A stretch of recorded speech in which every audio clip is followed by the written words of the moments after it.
بسم اللہ الرحمن الرحیم۔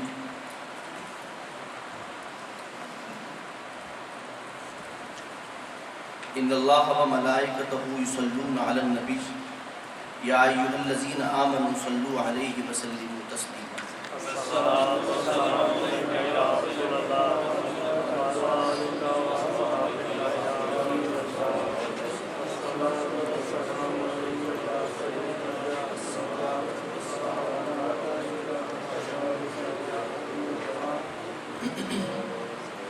اللہ تعالیٰ کے فضل و کرم سے اور نبی کریم رؤوف الرحیم سرور عالم صلی اللہ علیہ وآلہ وسلم کی نگاہ عنایت سے ہم آج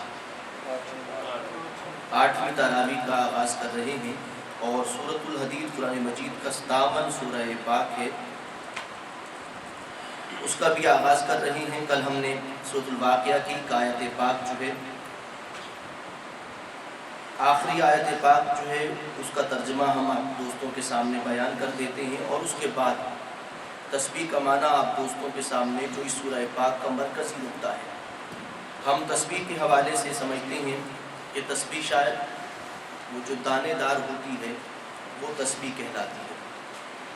قرآن مجید جب یہ فرماتا ہے کہ پوری کائنات تسبیح کر رہی ہے اور پوری کائنات، ہم اسے تسبیح کو ورد کہیں مگر فی الواقع ورد کے معنی میں نہیں۔ تسبیح کا معنی ہوتا ہے کہ انسان خدا کے قوانین اور خدا کے جو احکامات ہیں ان سے جب سرے کو انحراف نہیں کرتا تو اسے تسبیح کہتے ہیں، مگر ہم اسے تسبیح کہتے ہیں جو 100 دانوں کی ہوتی ہے۔ اور یہ دیکھ لیں کہ وہ بھی 100 دانے جو ہیں وہ آپ کے حکم سے سرے منہ انحراف نہیں کرتے۔ آپ جب دانہ اٹھانا چاہتے ہیں دانہ اٹھا لیتے ہیں، دانہ گرانا چاہتے ہیں دانہ گرا دیتے ہیں۔ پورے کنٹرول کے ساتھ وہ چیز موجود ہوتی ہے، آپ اسے گھماتے ہیں وہ گھوم جاتی ہے۔ تسبیح بھی گھمائی جاتی ہے، ہمارے بڑے بڑے کاموں کے لیے تسبیح کو گھما دیا جاتا ہے، اس سے بڑے بڑے کام ہو جاتے ہیں۔ ہمارے ہاں اللہ کے نیک بندوں کی کمی نہیں ہے، لیکن تسبیح گھمانے والوں کی بھی کمی نہیں ہے۔ تسبیح سے مراد یہ ہے کہ جب انسان خدا کے احکامات سے انحراف نہیں کرتا، انصاف کی راہ پہ چلتا ہے، عدل کی راہ پہ چلتا ہے اور ان بندگان خدا کی راہ پہ چلتا ہے جو پوری زندگی انصاف کے ساتھ چلتے رہے اور سرے منہ انہوں نے انحراف نہیں کیا، اسے تسبیح کہتے ہیں۔ قرآن مجید جب یہ فرماتا ہے فسبح بسم ربک العظیم، اے پیارے حبیب سرور عالم صلی اللہ علیہ وآلہ وسلم اپنے رب کے نام کی تسبیح کیجئے جو سب سے بڑا ہے اس کائنات میں۔ یعنی پہلے تو دلوں میں یہ بات بیٹھ جائے کہ اس کائنات میں بڑا نہیں ہوں، خدا بڑا ہے۔ یہ جو میں کا لفظ ہے کہ میں بڑا ہوں، اس دنیا میں میرے سوا کوئی نہیں ہے یا مجھ جیسا کوئی نہیں ہے، یا جتنا میں محنتی ہوں اتنا محنتی کوئی نہیں ہے۔ یہ جو لفظ میں ہے یہ دراصل عظیم کے راستے میں سب سے بڑی رکاوٹ ہے۔ انسان بڑا نہیں ہے، خدا بڑا ہے۔ فسبح بسم ربک العظیم، ایسے پروردگار کا نام ایسے لیجئے کہ انسان کے دل میں یہ بات بیٹھ جائے، راسخ ہو جائے اور پوری طرح موزن ہو جائے یہ بات کہ خدا کے سوا کوئی بڑا نہیں۔ نہ دولت بڑی ہے، نہ جاگیر بڑی ہے، نہ یہ آسمان کی طاقت بڑی ہے، نہ زمین کی قوت بڑی ہے، نہ میری جوانی بڑی ہے، نہ میرا علم بڑا ہے، نہ میری کرامت بڑی ہے، نہ میری عظمت بڑی ہے۔ اس کائنات میں اگر بڑا ہے تو بس رب کی ذات ہے۔ نہ میرا نام بڑا ہے، رب کا نام سب سے بڑا ہے۔ یہاں پہ سورۃ الواقعہ ہماری ختم ہوتی تھی اور آگے قرآن مجید سورۃ الحدید کا آغاز کرتا ہے تو سبح للہ ما فی السماوات والارض وهو العزیز الحکیم، تسبیح کرتا ہے اللہ کی خاطر جو کچھ آسمانوں میں ہے اور زمین میں ہے۔ یعنی آپ دیکھیں کائنات سرے منہ انحراف نہیں کرتی خدا کے احکام سے اور خدا کے قانون سے۔ وَهُوَ الْعَزِيزُ الْحَكِيمُ، اور وہ غالب ہے، حکمت والا ہے۔ لَهُ مُلْكُ السَّمَاوَاتِ وَالْأَرْضِ، اسی کی ملکیت ہے آسمان بھی اور زمین بھی۔ زندگی عطا کرتا ہے، تخلیق کرتا ہے اور موت دیتا ہے اور تخلیق کرتا ہے، اور وہ ہر شے پہ قدرت رکھنے والا ہے۔ وہ اول ہے، وہ آخر ہے، وہ ظاہر ہے، وہ باطن ہے، اور وہ ہر شے کو جاننے والا ہے۔ کائنات میں جتنا باطن خدا ہے اتنا باطن میں کوئی نہیں ہے، اور جتنا ظاہر خدا ہے اتنا ظاہر کوئی نہیں۔ وہ الذی خلق السماوات والارض فی ستۃ ایام ثم استوى علی العرش، وہی پروردگار ہے جس نے آسمانوں کو پیدا کیا اور زمین کو پیدا کیا 6 ایام میں۔ پھر توجہ فرمائی عرش کی جانب، جلوہ افروز ہوا۔ یعلم ما یلج فی الارض وما یخرج منها، جانتا ہے جو داخل ہوتا ہے زمین میں اور جو نکلتا ہے اس سے۔ ایک ہی لمحے میں کروڑوں بیج زمین کے اندر جاتے ہیں، اور ایک ہی لمحے میں کروڑوں پودے زمین سے باہر نکلتے ہیں۔ کوئی تعداد نہیں ہے، انلمیٹڈ ہے کہ آپ شمار نہیں کر سکتے، خدا اسے جانتا ہے۔ وما ينزل من السماء وما يعرج فيها، اور اس کائنات میں پانی کا قطرہ، جتنے بھی قطرے گرتے ہیں خدا انہیں جانتا ہے۔ وما يعرج فيها، اور جو سمندر سے بخارات اڑ کے پھر ایک دفعہ بادل بنتے ہیں خدا انہیں بھی جانتا ہے۔ یا پھر آسمان سے جو کچھ اترتا ہے فرشتوں کی صورت میں اسے جانتا ہے، جو ان لمیٹڈ جو ہے لا تعداد فرشتے جب اترتے ہیں انہیں بھی جانتا ہے، وہ بھی اس کے قانون کے مطابق اترتے ہیں۔ اور جو فرشتے واپس پھر جاتے ہیں اللہ کی بارگاہ میں جا کے تمام باتیں بتاتے ہیں اور تمام رپورٹس دیتے ہیں، وہ بھی رب کریم جانتا ہے۔ وَهُوَ مَعَكُمْ أَيْنَمَا كُنْتُمْ، تم ذرا محسوس تو کرو تمہارے ساتھ ہی ہے۔ أَيْنَمَا كُنْتُمْ، جہاں پر بھی تم ہو، خلوت میں ہو جلوت میں ہو، تمہارے ساتھ ہے۔ وَاللَّهُ بِمَا تَعْمَلُونَ بَصِيرٌ، اور اللہ جاننے والا ہے، دیکھنے والا ہے جو کچھ تم کرتے ہو۔ اسی کی ملکیت میں ہے آسمان بھی اور زمین بھی، اور اللہ کی طرف تمام امور لوٹ کے جائیں گے۔ اور داخل کرتا ہے رات کو دن میں اور داخل کرتا ہے دن کو رات میں، اور وہ دلوں کے حال کو جاننے والا ہے۔ قرآن مجید اس کے بعد جو ہے یعنی انسان اور مسلمان کو بالخصوص حکم فرماتا ہے کہ تم نے حقائق پہ غور کر لیا کہ کس طرح خدا کا علم گہرا بھی ہے، باطن میں بھی ہے، ظاہر میں بھی ہے۔ آمنوا باللہ و رسولہ، ایمان لاؤ اللہ پہ اور اس کے رسول سرور عالم صلی اللہ علیہ وآلہ وسلم پر۔ وانفقوا مما جعلکم مستخلفین فیہ، اور خرچ کرو اس سے جو پروردگار نے تمہیں اس کے بارے میں ذمہ دار ٹھہرایا ہے۔ بس وہ لوگ جو ایمان لے آئے تم میں سے اور جنہوں نے خرچ کیا ان کے لیے اجر کبیر ہے، بہت بڑا اجر ہے۔ وما لکم لا تؤمنون باللہ، کیا تمہیں ہو گیا ہے کہ تم اللہ پہ ایمان نہیں لاتے، اور پیغمبر کریم سرور عالم صلی اللہ علیہ وآلہ وسلم تمہیں بلا رہے ہیں تاکہ تم ایمان لاؤ اپنے رب پہ۔ وقد اخذ میثاقکم، اور یقیناً انہوں نے پختہ وعدہ کیا، ان کنتم مومنین۔ وقد اخذ میثاقکم، اور انہوں نے پیغمبر کریم سرور عالم صلی اللہ علیہ وسلم نے تم سے پختہ وعدہ لیا، اور اگر تم ہو ایمان لانے والے۔ وہی پروردگار ہے جو نازل کرتا ہے اپنے عبد مقدس پر یعنی نبی کریم رؤوف الرحیم سرور عالم صلی اللہ علیہ وآلہ وسلم پر آیات کو جو بالکل واضح ہیں۔ مقصد کیا ہے؟ تاکہ پیغمبر کریم تمہیں نکالے اندھیروں سے نور کی جانب، یعنی پیغمبر کریم کی ذمہ داری ہے کہ وہ انسانیت کو اندھیروں سے نکال کے نور کی جانب لاتے ہیں۔ وَإِنَّ اللَّهَ بِكُمْ لَرَؤُوفٌ رَحِيمٌ، اور بلا شبہ اللہ تعالیٰ تمہارے ساتھ مہربان بھی ہے، رحم فرمانے والا ہے۔ اور تمہیں کیا ہو گیا ہے کہ تم نہیں خرچ کرتے اللہ کی راہ میں، اور اللہ کے لیے میراث ہے آسمانوں کی بھی اور زمین کی بھی۔ انسان چلا جاتا ہے، رسول اللہ صلی اللہ علیہ وسلم نے فرمایا کہ مال اس وقت خرچ کرو جب تمہیں امید ہو کہ تم کوشش و کاوش کے ساتھ اسے بڑھا سکتے ہو اور اس میں نفع حاصل کر سکتے ہو۔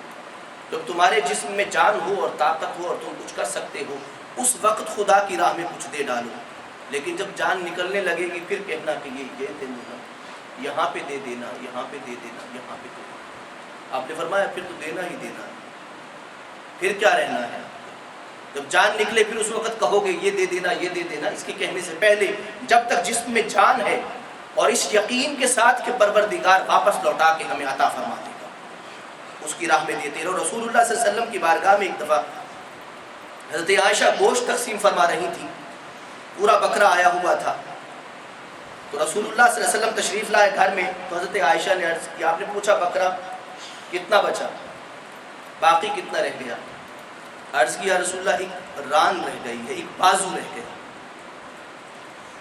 آپ نے فرمایا کہ انہوں نے کہا کہ بازو عربی میں استعمال کیا کہ بقا ما بقا الا کاتف، بھائی صرف ایک کندھا سا رہ گیا ہے، باقی سارا تقسیم کر دیا ہے۔ آپ نے فرمایا نہیں،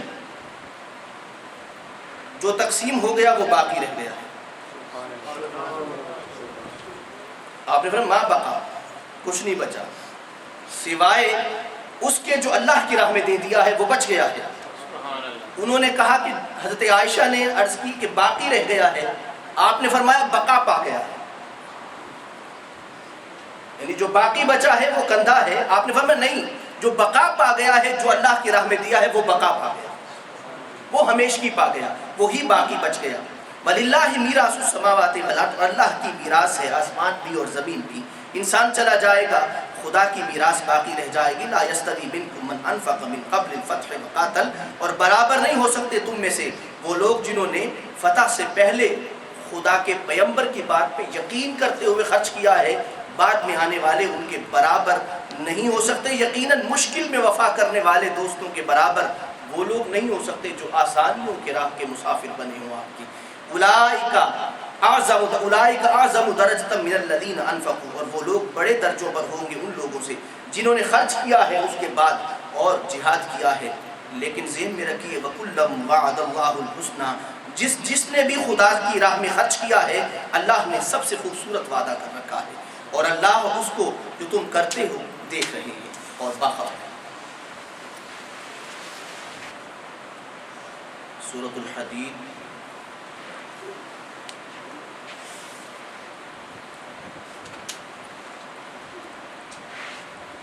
دوسرا رکوع سورۃ الحدید کا آغاز کرتے ہیں۔ من ذا الذی یقرض اللہ، اللہ فرماتے ہیں کون ہے جو اللہ کو قرض دے گا۔ پیغمبر کریم سرور عالم صلی اللہ علیہ وآلہ وسلم پر جب یہ آیت پاک اتری تو حضرت عبداللہ ابن مسعود فرماتے ہیں کہ حضرت ابو الدرداء انصاری جو ہیں وہ آگے بڑھے اور انہوں نے عرض کیا رسول اللہ اپنا ہاتھ آگے بڑھائیے گا، تو رسول اللہ صلی اللہ علیہ وسلم نے اپنے دست پاک کو آگے بڑھایا تو حضرت ابو الدرداء آگے بڑھے اور ہاتھ میں ہاتھ دے کے کہا یا رسول اللہ میں اللہ کو قرض دیتا ہوں۔ آپ فرمایا کیا قرض دیتے ہیں؟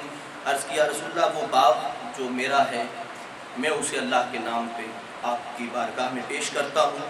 اور حضرت عبداللہ ابن مسعود فرماتے ہیں کہ اس میں 600 درخت تھے، پھلدار درخت تھے اور 600 درخت تھے۔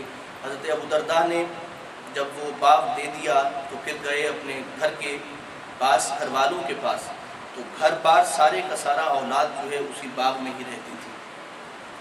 آپ نے اپنے گھر والوں سے جا کے کہا، دور سے آواز دی کہ ام درداء باغ سے واپس آ جاؤ، باہر آ جاؤ، بچوں کو لے کے بھی آ جاؤ، اس لیے کہ یہ باغ میں نے اللہ کے نام پہ قرض دے دیا ہے۔ تو پیغمبر کریم سرور عالم صلی اللہ علیہ وسلم کے اس صحابی نے حضرت عبداللہ ابن مسعود فرماتے ہیں کہ گھر بار کو باہر نکال لیا اور وہ سارے کا سارا باغ خدا کے رسول کے سپرد کر دیا صلی اللہ علیہ وسلم۔ قرض دینا، قرض دینے سے مراد یہ ہے کہ صحابہ کو پوری طرح اس بات کا یقین تھا کہ خدا قرض کو رکھتا نہیں اور لوٹا کے واپس دیتا ہے۔ کون ہے جو اللہ کو قرض دیتا ہے اور خوبصورت قرض دیتا ہے؟ فَيُضَاعِفَهُ لَهُ وَلَهُ أَجْرٌ كَرِيمٌ، اور پروردگار اسے بڑھاتا رہتا ہے اور اسی کے لیے اجر کریم ہے، یعنی ایسا اجر دیتا ہے جس سے انسان کی عزتیں بڑھتی رہتی ہیں۔ يَوْمَ تَرَى الْمُؤْمِنِينَ وَالْمُؤْمِنَاتِ، اور ایسے قرض دینے والے لوگوں کو جب تو قیامت میں دیکھے گا، مومن مردوں کو اور مومن عورتوں کو، تو یسعی نورہم بین ایدیہم وبایمانہم، اور دوڑتا ہوا نظر آئے گا ان کے آگے بھی نور اور ان کے دائیں جانب بھی نور۔ ایمان کا نور ان کا باہر ان کی شخصیت سے نکلا ہوگا۔ رسول اللہ صلی اللہ علیہ وآلہ وسلم نے آپ نے فرمایا، آپ نے جن علاقوں کا نام لیا حدیث پاک میں، مختلف احادیث میں جن علاقوں کا نام لیا، اگر ان علاقوں کے درمیان فاصلے کو ماپا جائے تو ہزاروں کلومیٹر بنتا ہے۔ آپ نے فرمایا کہ ایک مومن اس شان سے چل رہا ہوگا کہ اس کا نور ہزاروں کلومیٹر سے نظر آ رہا ہوگا۔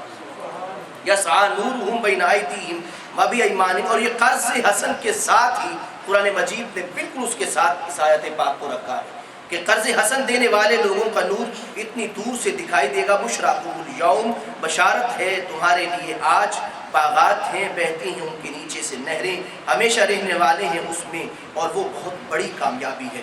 جس دن منافق کہیں گے اور منافق مرد کہیں گے، منافق عورتیں کہیں گی ان لوگوں کو ایمان جو لائے تھے انظرونا، اور کچھ نہ کر سکو تو ہم پہ نظر کرم ہی کر دو۔ اللہ اکبر، وہ کہیں گے تمہاری نظر کرم کی بنا پہ ہو سکتا ہے خدا بھی ہم پہ نظر کرم کر دے۔ یعنی ایمان والوں سے کہا جائے گا نقتبس من نورکم، ہم چاہتے ہیں کہ تمہارے نور میں سے کچھ حاصل کر لیں۔ کہا جائے گا، اللہ کی ندا آئے گی، کہا جائے گا لوٹ جاؤ پیچھے کی جانب، فلتمسوا نورا، اور وہ نور کی تلاش میں اس طرف جائیں گے، بسور لہ باب فضرب بینہم بسور لہ باب، اور ان کے درمیان اور مومنوں کے درمیان ایک دیوار ڈال دی جائے گی جس میں ایک دروازہ ہوگا، باطنہ فیہ الرحمۃ، اس کے اندر کی جانب اللہ کی رحمتیں اور برکتیں چھا رہی ہوں گی، اور باہر کی جانب جو ہے اللہ کا عذاب منافقین پہ آ رہا ہوگا۔ ینادونہم الم نکم معکم، وہاں سے منافقین آواز دیں گے اور کہیں گے کہ کیا ہم تمہارے ساتھ نہ تھے دنیا میں، ہم اکٹھے کھاتے پیتے بیٹھتے اٹھتے نہ تھے؟ قالوا بلا، مومن کہیں گے جی ہاں ہم بیٹھتے تھے دنیا میں اکٹھے رہتے تھے، ولکنکم فتنتم، لیکن تم نے فتنوں کی سوا کچھ نہیں کیا، اور اس انتظار میں رہے کہ کسی طرح اسلام برباد ہو جائے۔ وتربصتم وارتبتم، اور تم نے صرف خود پرستی کی ہے، نفس پرستی کی ہے، اور تم شک میں پڑے رہے۔ وغرتکم الامانیش، اور تمہاری آرزویں تمہیں برباد کرتی رہیں یہاں تک کہ تمہیں موت آ گئی۔ وغرکم باللہ الغرور، اور اللہ کے بارے میں بس تمہیں دھوکہ دینے والے نے دھوکہ ہی دیا۔ فالیوم لا یؤخذ منکم فدیہ، بس آج کوئی بھی بدلہ تم سے نہیں لیا جائے گا، اور نہ ان لوگوں سے جن نے کفر کیا، تمہارا ٹھکانہ آگ ہے، اور وہی تمہارا مولا ہے، وہی مددگار ہے، اور وہی تمہارا ٹھکانہ ہے، اور بہت برا ٹھکانہ۔ قرآن مجید منافقین کا ذکر کرتا ہے، لیکن میں آگے جانے سے پہلے جو ہے ایک بات آپ دوستوں کی گوش گزار کرنا چاہوں گا۔ پچھلے دنوں ہم نے ایک ایسی بچی کو، ایسی بہنا کو ہم نے دعوت دی اس حوالے سے کہ وہ قادیانی تھی، پہلے مرزائی تھی، تو مرزائیت سے توبہ کر کے انہوں نے نبی کریم سرور عالم صلی اللہ علیہ وآلہ وسلم کے ختم نبوت کے درست عقیدے کو اپنایا ہے۔ تو انہیں ہم نے دعوت دی تھی بچیوں کے درمیان، تاکہ وہ بچیوں سے بات کر سکیں اور لوٹنے کی وجوہات بتا سکیں۔ وہ لوٹنے کی وجوہات کو ان کا مطالعہ بھی ہے، کوشش بھی ہے، مسائل کو سمجھنا بھی ہے۔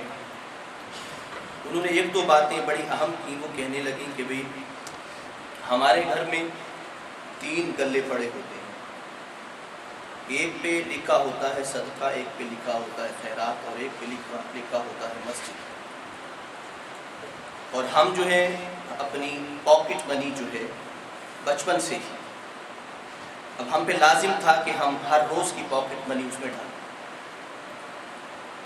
اور بڑے ہونے تک ہمیں انفاق فی سبیل اللہ کا ہمارے اندر اتنا جذبہ پیدا ہو جاتا ہے، یعنی وہ لوگ اتنا جذبہ پیدا کر دیتے ہیں کہ 3 سال کا بچہ، 4 سال کا بچہ جو ہے وہ اپنا چاکلیٹ چھوڑ کے، اپنی ٹافی کو چھوڑ کے اللہ کی راہ میں کچھ خرچ کرتا ہے، اور ہر روز اپنی پاکٹ منی میں سے کچھ نہ کچھ اس میں ڈالتا ہے، وہ چاہے جتنی % ڈالے۔ تو وہ کہنے لگے کہ ہم نے مسجد بنانا تھی، تو مسجد بنانے کے لیے مانگنے کی ضرورت نہیں پڑی، انہیں بلایا اور انہوں نے اماؤنٹ بتائی، تو جتنی عورتیں وہاں بیٹھی تھیں، جتنا زیور انہوں نے پہنا ہوا تھا، سارے کا سارا زیور انہوں نے مسجد کے لیے ڈالا۔ کہنے لگے ہمارے اندر کوئی خوف نہیں ہے، یعنی بچوں کے ذہنوں میں سے خوف نکال دیا جاتا ہے کہ مال کے خرچ کرنے سے ہم خسارے میں چلے جائیں گے یا نقصان ہو جائے گا، کیونکہ بچپن سے 3 سال سے وہ کہنے لگے کہ خرچ کے حوالے سے میں نے دیکھا ہے کہ ہمارے گھر میں ہمیشہ میں ہر روز جو ہے اپنی پاکٹ منی اسکول جانے سے پہلے دیتی، تو جانے سے پہلے میں اس میں ڈال کے جاتی اور پھر اس کے بعد میں اسکول جاتا تھا، لیکن اس کے باوجود وہ کہہ رہی تھی کہ کمی ہم میں، اب اہل سنت میں آنے کے بعد انہوں نے کہا کہ کمی ہم میں بس یہ ہے۔ اور دوسری بات انہوں نے کی کہ ہماری بچیوں میں قرآن مجید کا وہ شعور نہیں ہے جو ہونا چاہیے، قرآن مجید کا وہ فہم نہیں ہے۔ آپ ان سے کپڑوں پہ بات کریں تو فصاحت و بلاغت سے بات کریں، ڈراموں پہ بات کریں، فلموں پہ بات کریں تو فصاحت و بلاغت سے کریں گی، آپ کسی اور ٹاپک پہ بات کریں تو فصاحت سے کریں گی، مگر جب کسی مسئلے پہ بات ہوگی تو چپ کر جائیں گی۔ جب کسی سنجیدہ مسئلے پہ قرآن مجید کے معاملے میں، حدیث پاک کے معاملے بات کرنا ہوگی تو پھر اس پہ بات نہیں کر پائیں گے۔ کہنے لگے یہ دو کمیاں میں نے محسوس کی ہیں اور میں چاہتی ہوں، کوشش کروں گی کہ ہم مل کے اس بات کو دور کر سکیں کہ بچوں کے اندر یہ شعور پیدا ہو کہ انفاق فی سبیل اللہ کرنا ہے۔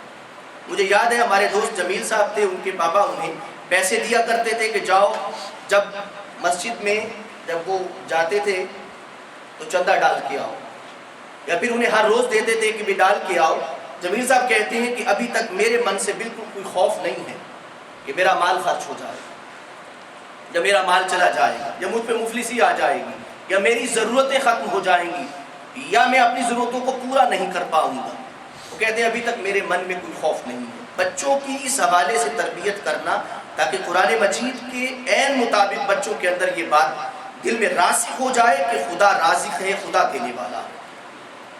یہ راسخ ہو جائے گی تو اللہ تعالیٰ اپنے کرم سے اور اپنے حبیب کے صدقے میں ہم سب کی ضرورتوں کو پورا فرما دے گا۔ الم یعن للذین، کیا ایسا وقت نہیں آ گیا ان لوگوں کے لیے کہ جو ایمان لے آئیں کہ دل ان کے ڈر جائے اللہ کے ذکر سے، وما نازل من الحق، اور جو کچھ نازل ہوا ہے حق سے نازل ہوا ہے، اور نہ ہو جاؤ ان لوگوں کی طرح جو دیے گئے کتاب پہلے سے فطال علیہم الامد، بس انہیں بڑی لمبی لمبی امیدیں اور عمرے کی آرزو ہے کہ طویل عمریں نصیب ہو جائیں، پر یہ آرزو نہیں ہے کہ جو سانس بھی ہو برکت والا ہو، جو سانس ہو عزت والا ہو، اور جو سانس ہو اطاعت والا ہو۔ فقست قلوبہم، اور دل ان کے سخت ہو گئے، اور بہت زیادہ ان میں سے ایسے ہیں جو حد سے بڑھ جانے والے ہیں۔ اعلموا ان اللہ یحیی الارض بعد موتہا، جان لو کہ اللہ تعالیٰ اگر زمین کو زندگی دے سکتا ہے موت کے بعد تو تمہیں بھی دے سکتا ہے۔ قد بینا لکم الآیات لعلکم تعقلون، یقیناً ہم نے بیان کیا تمہارے لیے آیات کو تاکہ تم عقل سے کام لو۔ بلا شبہ وہ لوگ جو صدقہ دینے والے ہیں، صدقے سے مراد پورے اخلاص کے ساتھ، پوری محبت کے ساتھ اور خدا کے پیار میں ڈوب کر جو مال خدا کی راہ میں دیا جائے اسے صدقہ کہتے ہیں۔ صدقہ کرنے والے مرد اور صدقہ کرنے والی عورتیں جو اللہ کو قرض دیتی ہیں، خوبصورت، اللہ بڑھاتے جاتے ہیں ان کے لیے، اور ان کے لیے اجر کریم ہے۔ اور وہ لوگ جو ایمان لائے اللہ پہ اور اس کے رسولوں پہ، وہی تو سچے ہیں، وہی تو پختہ لوگ ہیں، اور وہی تو ہیں جو اللہ کی راہ میں اللہ کی بارگاہ میں گواہی دینے والے ہوں گے۔ صرف اپنے اعمال کی نہیں، دوسروں کے اعمال کی گواہی دیں گے۔ ان کے لیے ان کا اجر ہے، ان کا نور ہے، برستا ہوا جو ان کی ذات پہ برسے گا۔ اور وہ لوگ جنہوں نے کفر کیا اور جھٹلایا ہماری آیات کو، وہ جہنم کی آگ میں جلتے رہ جائیں۔ لہم اجرہم و نورہم، فی الواقع یہ وہ شہادت گواہی بھی ہو سکتی ہے اور شہادت جان سے چلے جانا بھی ہے، یعنی جان سے گزر جانا اور اللہ کی راہ میں جان دے دینا۔ والشہداء عند ربہم، دونوں صورتیں ہیں کہ شہید ہونے والے لوگ اللہ کی بارگاہ میں جائیں گے، یا اللہ کی بارگاہ میں وہ لوگ جا کے شہادت دیں گے، گواہی دیں گے۔ میں سمجھتا ہوں کہ دونوں معنی قرآن مجید کے حوالے سے درست بیٹھیں گے۔ میں نے ابھی بچی کا ذکر کیا اس حوالے سے، تو وہ بچی کہنے لگی کہ مجھے تھریٹ کیا گیا، مجھے کہا گیا کہ ہم اپنے علاقے سے، اپنی جگہ سے، اپنی جائیداد سے نکال دیں گے۔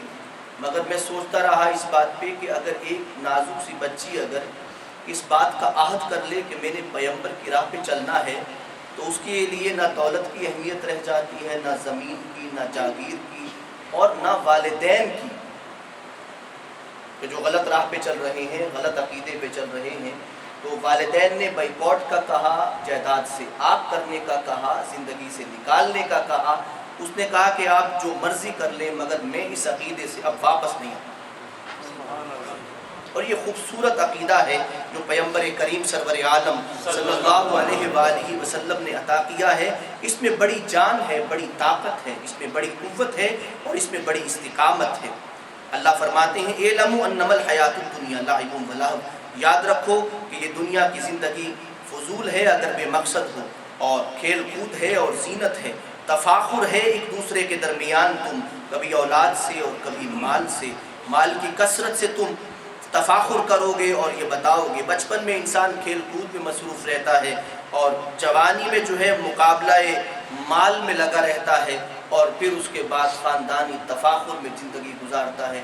انہیں 3 مرحلوں میں گزار کے پہلے کھیلتا ہے، پھر مال کماتا ہے، مال کی کثرت بناتا ہے، پھر اس کے بعد مال پہ فخر کرتا ہے، خاندان پہ فخر کرتا ہے، یہاں تک کہ آخری سانس آ جاتی ہے اور ہچکی لے کے خدا کی بارگاہ میں جاتا ہے۔ نہ بچپن کام کا، نہ جوانی کام کی، اور نہ بڑھاپا کام کا۔ قرآن فرماتا ہے کمثل غیث اعجب الکفار، جیسے مثال ہے بارش کی، بادل کی، اور کفار جو ہیں وہ خوش ہوتے ہیں نباتہ، اس پہ جو فصل اگتی ہے، ثم یہیج فتراہ، وہ پھر بڑی برکت والی ہو جاتی ہے، تر و تازہ ہوتی ہے، اور تو دیکھتا ہے اس کو کہ وہ دیکھتے ہی دیکھتے پیلی ہو جاتی ہے، یعنی پک جاتی ہے، ثم یکون حطاما، پکنے کے بعد پھر وہ اس کا بھوسا ہی رہ جاتا ہے، دانہ نکال کے آپ لے جاتے ہیں۔ وفی الآخرۃ عذاب شدید، آخرت میں بہت سخت عذاب ہے، اور مغفرت بھی ہے اللہ کے ہاں سے، اور رضامندی بھی ہے۔ وما الحیات الدنیا الا متاع غرور، اور دنیا کی زندگی نہیں ہے مگر برتنے کا دھوکہ۔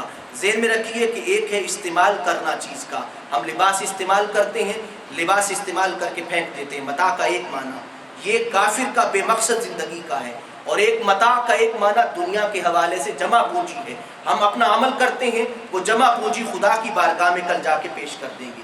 قرآن مجید نے متاع کے معنی میں برتنا بھی ہے اور زندگی کی جمع پونجی بھی ہے، کہ جو ہم نے